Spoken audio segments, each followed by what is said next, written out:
আসসালামু আলাইকুম রহমতুল্লাহি বারকাতুহ। সুমন কবিরাজ আপনাদের মাঝে বিভিন্ন আমলিয়াত তদবিরাত নিয়ে হাজির হয়ে থাকি।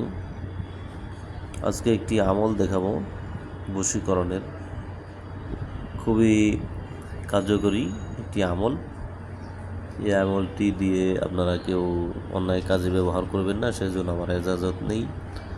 আপনারা নিয়মকানুন মেনে যদি কাজ করতে পারেন, যে কোনো আপনি যেমন যদি ড্রাইভিং করেন, যদি আপনার ড্রাইভার না হন, সেই ক্ষেত্রে কিন্তু অ্যাক্সিডেন্ট হওয়ার সম্ভাবনা রয়েছে। সেই যে কোনো কাজের আপনার দক্ষতা অর্জন করতে হবে, এরপরে আপনার ওই কাজে করলে আপনার রেজাল্ট আসবে। তো যাই হোক,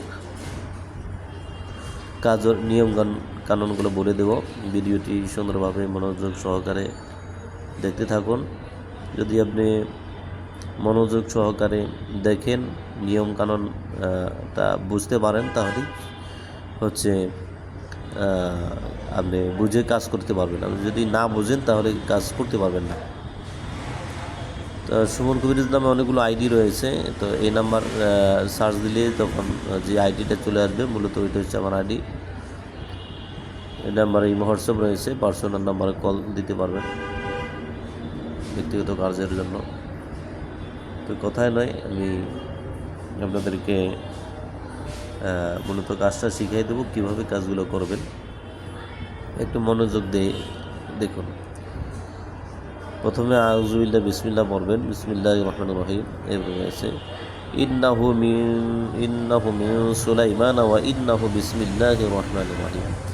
বাংলাতে লিখে দিয়েছি ইন্নাহু মিন সুলাইমান ওয়া ইন্নাহু বিসমিল্লাহির রহমানির রহিম। খুবই ছোট একটি কোরআনুল কারীমের আয়াত, ছোট একটি আয়াত। এই আয়াতটা দিয়ে কীভাবে কাজ করবেন সেটা আমি আপনাদেরকে জানাচ্ছি। সর্বপ্রথমে সাদা গোলাপ যেটি রয়েছে, সাদা গোলাপ যদি আপনাকে বশ করতে চান, তাহলে সাদা গোলাপ, প্রথমে এই সাদা গোলাপ নেবেন। এটা কিনবেন, একদমই কিনবেন। যদি আপনার বাড়িতে কোনো গাছ থাকে বা ছাদে বাগান থাকে, সাদা গোলাপ লাগবে। লাল গোলাপ বা অন্যান্য গোলাপি যেগুলো, এগুলোতে কাজ হবে না। তো শুধু সাদা গোলাপের কথাই উল্লেখ রয়েছে, সাদা গোলাপ। এই সাদা গোলাপ নেবেন। সাদা গোলাপের উপরে এই আয়াতে কারিমাটা 14 বার পড়বেন। 14 বার, 14 বার পাঠ করবেন। একবার পাঠ করবেন, এই গোলাপ ফুলের উপরে ফু দিবেন। একবার পড়বেন, একবার ফু দিবেন। এবং ফু দেওয়ার পরে যদি ছেলেকে বশ করতে চান, ছেলের নাম, ছেলের পিতার নাম বলে ফু দিবেন। আর যদি মেয়েকে বশ করতে চান, সেই ক্ষেত্রে একবার পাঠ করবেন। পাঠ শেষে মেয়ের নাম, মেয়ের মায়ের নাম বলে ওই গোলাপ ফুলের মধ্যে ফু দিবেন। এভাবে 14 বার ফু দিবেন। এভাবে আপনারা 14 বার ফু দিবেন। 14 বার ফু দেওয়ার পরে ফুলটা আমরা শোধন হয়ে গেল। এরপরে ফুলটা নিয়ে আপনার সময় বিশেষ যখন আপনার ফুলটা দিতে পারবেন মেয়েকে অথবা ছেলেকে, তখন ওই ছেলেকে মেয়েকে যখন ফুলটা দিবেন, যে কোনো কৌশলে ফুল দিবেন। ফুল দেওয়ার পরে যখন আপনার ফুলটাকে নাকি নিয়ে ঘ্রাণ নেবে, ঘ্রাণ নেওয়ার পরে এটা ডাইরেক্ট সরাসরি ওই লোকটার মেমোরিতে চলে যাবে। তখন আপনার জন্য সে তাৎক্ষণিক দেওয়ানো হয়ে যাবে এবং পালগোল পাড়া হয়ে যাবে। আপনার যা বলবেন সে তাই করতে রাজি হয়ে যাবে। তো এটা খুবই পাওয়ারফুল একটি আয়াত। এটা হচ্ছে নবী সুলাইমান আলাইহিস সালামের উল্লেখ করা আছে। তো সুলাইমান আলাইহিস সালামের, আপনারা জানেন, অনেক আল্লাহ পাক মুজিজা দিয়েছিলেন নবীকে। তো যাই হোক, যারা এই কাজটি করতে চান, এটার ভিতরে ছোট একটা বিশেষ ছোট একটি আরেকটি এই দোয়া শিখার আগে আরেকটু কাজ রয়েছে। তো এটা আমি যেটা বললাম, মূলত এটাই এর আগে একটি রয়েছে। যারা মূলত কাজ করতে চান, তারা আমার সাথে এই নাম্বারে যোগাযোগ করলেন। এই নাম্বারে এই হোয়াটসঅ্যাপে নক দিবেন, অথবা সরাসরি যোগাযোগ করলে কোনো টাকা পয়সা কিছু লাগবে না, কোনো হাদিয়া নেই। কিছু লাগবে না, আমি শুধু নিয়মটা বলে দেব। আর একটি নিয়ম রয়েছে, আর যদি আমি সরাসরি নিয়মটা বলে দেই তাহলে বর্তমানে দেখা যায় যে আপনার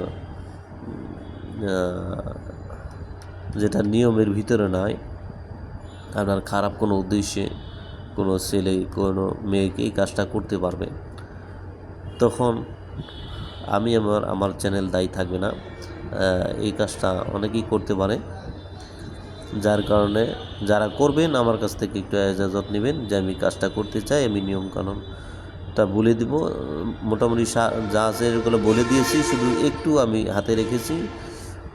ওটা বলে দিলে আপনারা সবাই কাজ করতে পারবেন, যার কারণে আমার কাছ থেকে ইজাজত নেবেন। যদি আমি মনে করি হ্যাঁ সমস্যা নয়, আমাকে খুলে বলবেন। যদি আমি মনে করি হ্যাঁ দেয়া যায় আপনাকে, তখন আমি নিয়মটা বলে দেবো। একদম সংক্ষিপ্ত একটি জিনিস বলতে হবে এর পূর্বে। তো যাই হোক, যারা ব্যক্তিগতভাবে দূর থেকে কাজ করাতে যান, এটা তো ফুলের কথা বললাম, যারা দূর থেকে কাজ করাতে যান, কাজ করতে পারতেছেন না, তারা এই নাম্বারে মহোৎসব রয়েছে, নাম্বারে যোগাযোগ করবেন। ইনশাআল্লাহ আপনার কাজগুলো আমি করে দিতে পারবো দ্রুত কাজ করার জন্য নর্মালি 7 দিন সময় দিতে হবে। 7 দিন, যে কোনো কাজের 7 দিন, 7 থেকে 11 দিন, তারপরে রয়েছে আপনার 14 দিন, 21 দিন, এরকম কাজের একটা ধারাবাহিকতা রয়েছে। আপনার যে কোনো রোগ, আপনার কিছু রোগ আছে যখন গাঢ় হয়ে যায়, আপনার যেমন রোগ হইতে এক সময় ক্যান্সার হয়। ক্যান্সার কিন্তু সরাসরি হয় না, রোগ লালন পালন করতে করতে এরপরে হচ্ছে ক্যান্সার হয়, জিনিসটা এরকম। তো যদি ওরকম হয়ে যায় যে খুবই অবাধ্য, সেক্ষেত্রে আরও কিছু রয়েছে নিয়মকানুন, বললে তখন সে বাধ্যগত হয়ে যাবে।